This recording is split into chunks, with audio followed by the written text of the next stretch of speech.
Hey there, welcome to my kitchen. Today I'm going to be showing you 5 different family dinners that you could get onto your kitchen table in very minimal time. Also, these recipes are simple to throw together, and then they also use simple ingredients. So I'm sure you already have a lot of the ingredients already on hand. I really hope you enjoy it, and let's go get to cooking. To get us kicked off today, we are making these absolutely amazing smothered pork chops. To begin, on my cutting board right here, I'm just cutting this onion into smaller pieces just like this.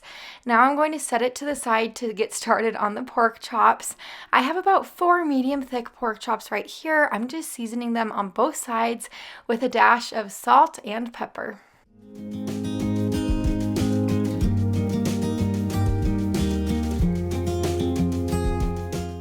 Over to the deeper pan on my stove, I just added a tablespoon of olive oil and a tablespoon of butter. Once that got melted down and super hot, I added my pork chops in.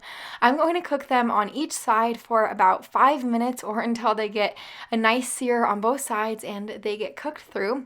Now that they are cooked through, I'm just removing them to a separate plate, and I'm going to set this plate to the side. To the same pan that we just cooked the pork chops in, we're going to start on the onions now. So I left all the oils in the pan and added an additional tablespoon of butter. And then I added the onions that we cut up into smaller pieces. I let them caramelize on my stove. It took about 10 minutes, I'd say, for them to get like this. And then I added a tablespoon of minced garlic. Once the garlic became fragrant, I added in my half a cup of chicken broth. I let the chicken broth come up to a simmer. And then I added my 1/4 cup of heavy cream. I let this simmer all together for about 3 minutes or until it started to thicken up. To add a little bit extra flavor, I just added in a half a teaspoon of dried thyme. I gave this one last whisk to incorporate the thyme into the rest of the ingredients. And now I'm going to be adding in the cooked pork chops, and then just let the pork chops warm through in that yummy sauce, and then they're ready to serve. What I like to do is just add a little cornstarch slurry to thicken the sauce up because we like thicker sauce in my house. So all it is a tablespoon of cornstarch and a tablespoon of water mixed together in a little bowl. Then I added it in, and then right away it thickened the sauce up. Here's my plate of food. I served my smothered pork chops over a bed of white rice, but you could serve yours over cauliflower rice or mashed potatoes, whatever you could dream of. This has to be by far one of my all-time favorite pork chop recipes, just because that sauce is just so rich and divine. I really think you'd love this one. Now we're making this Hawaiian chicken, and my husband seriously goes crazy over this recipe. We're going to start on the marinade first. In this little bowl, I added 3 tablespoons of minced garlic, along with a 1/4 cup of pineapple juice, a 1/4 cup of low sodium soy sauce, 3 tablespoons of ketchup, 2 tablespoons of brown sugar, 2 tablespoons of vegetable oil. Yes, I know I kind of spilled the vegetable oil a little bit in the bowl, but that's okay. And then lastly, add in 2 tablespoons of honey, and then whisk this all together.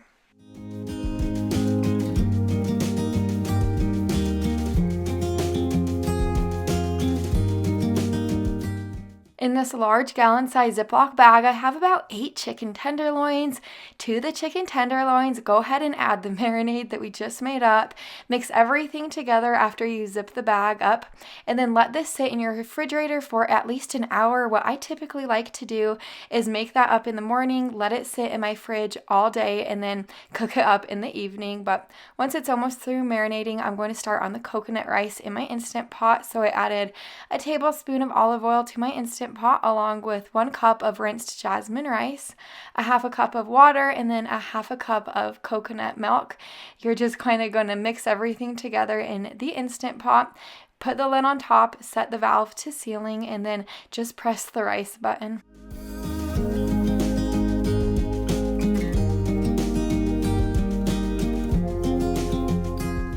I have always wanted one of these cast iron grill pans, and I finally got myself one a little while ago, so I was just overly excited to use it for this recipe. But if you don't have a grill pan, you could just use a regular pan on the stove or use a barbecue grill outside. I made sure to grease my grill pan super well with oil, and then I made sure the pan was hot before I added the chicken.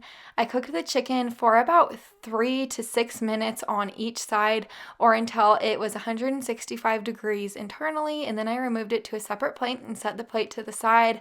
I made the chicken in a couple batches. I just didn't want to overcrowd my pan, but now that I'm finished cooking up the chicken, I actually cut up a pineapple on the side, and I'm just grilling up the pineapple, and I poured a little bit of the chicken marinade on the pineapple, so I made sure to cook the pineapple super well. I'm sure you could have guessed this, but we served our chicken over a bed of that coconut rice we made up in the Instant Pot. And then, of course, alongside of the pineapple, this chicken is so juicy and delicious. The marinade also makes it really extra tender, and all of the flavors together are phenomenal. Taco salads are extra perfect in the summertime, so now I'm going to show you my all-time favorite taco salad recipe. We're going to start on the chipotle dressing first. So in this bowl, I added a cup of mayonnaise along with the juice from 1 lime. All of the seasonings you're going to be adding in is 2 teaspoons of chili powder, a teaspoon of onion powder, a teaspoon of garlic powder, a teaspoon of cumin, a half a teaspoon of paprika, 1/4 a teaspoon of chipotle powder, and then a dash of salt and pepper. If you want yours a little bit spicy, go ahead and add in 1/8 of a teaspoon of cayenne. And then you're also going to add in between 1/3 a cup of milk to 1/2 a cup of milk, just depending on how thick you want it.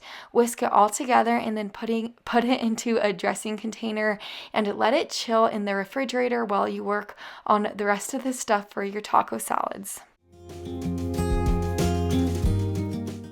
The meat that we're using for our taco salads is ground beef, or you could use shredded chicken, or you could keep this meatless if you don't want to add meat, whatever your preference is.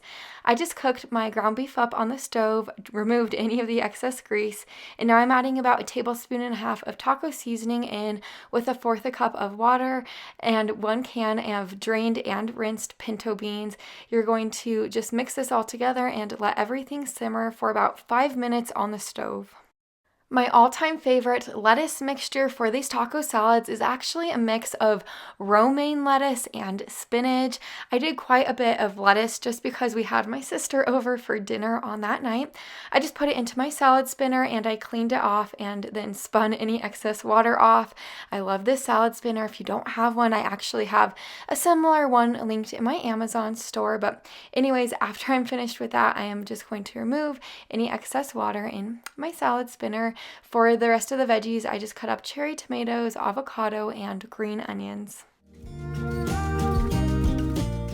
Now all you have to do is assemble your taco salad, so I just put on the bottom of my bowl that lettuce mixture along with the ground beef and beans, the cherry tomatoes, avocado, green onions, tortilla strips, and shredded cheese.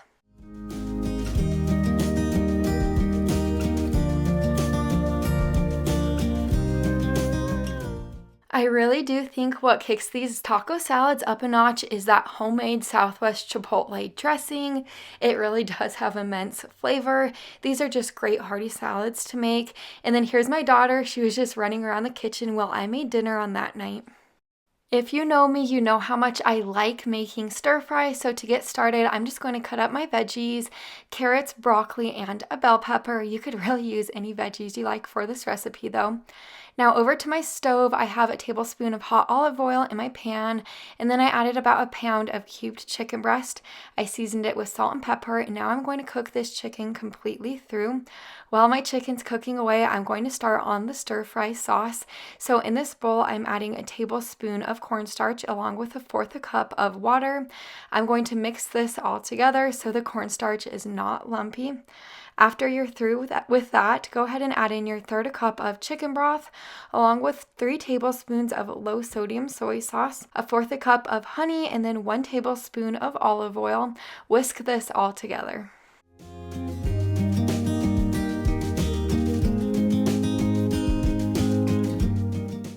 Now that my chicken is completely cooked, I'm removing it to a separate plate and then setting the plate to the side.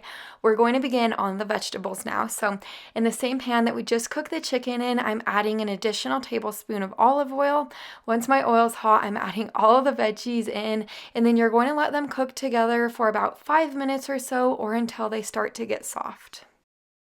Once my vegetables got nice and tender, I added in a tablespoon of minced garlic and minced ginger. I let this cook together for about 30 seconds, and then I added back in the cooked chicken and the stir-fry sauce. I let this simmer until the sauce thickened up. It should only take a few minutes. My family's all-time favorite way to serve our stir-fry is over a bed of white sticky rice with sesame seeds on the top. This definitely is my go-to favorite stir-fry recipe. I make it quite often.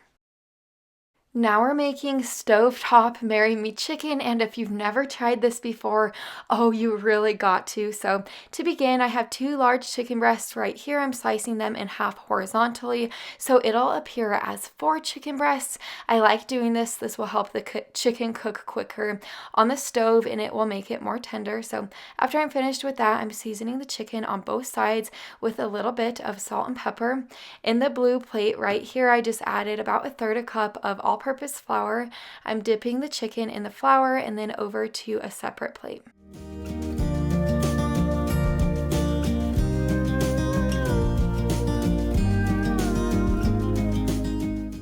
In my pan on the stove right here, I have a tablespoon of melted butter and a tablespoon of hot olive oil.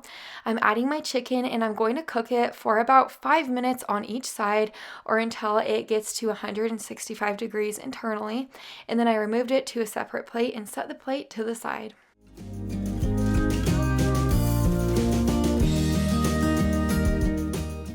To get started on the Marry Me sauce, in my pan right here, I just added a tablespoon of minced garlic.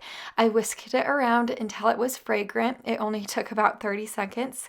Now I'm adding in my 1 cup of chicken broth. I brought it up to a simmer, and then I added in my 1 cup of heavy cream along with a 1/2 cup of Parmesan cheese. I let this mixture simmer together while whisking it pretty frequently for about 3 minutes to thicken. I'm also cooking up these egg noodles on the side. This is my all-time favorite brand of egg noodles. Now that my sauce is thicker, I'm adding in 1/3 cup of sun-dried tomatoes. For the seasonings, add in 1/4 teaspoon of oregano and 1/4 teaspoon of thyme. Whisk this all together to combine, and then after it gets a little bit thicker, like 2 or 3 minutes later, I'd say, after simmering, it should look like this. And then add back in your chicken that you cooked up earlier just to warm it through, and then it is ready to serve. Like I said before, if you've never ever made Stovetop Marry Me chicken before, you really have to. The sauce is rich and creamy, and I just served it alongside of a side salad with spinach, romaine, cherry tomatoes, feta cheese, and ranch. The chicken is nice and crisp on the outside. It really is the perfect meal. I hope you found a recipe that you might be able to enjoy yourself, and I have so many more videos like this on my channel, so make sure you're subscribed so you don't miss any more in the future. I'll see you in the next one. Bye for now.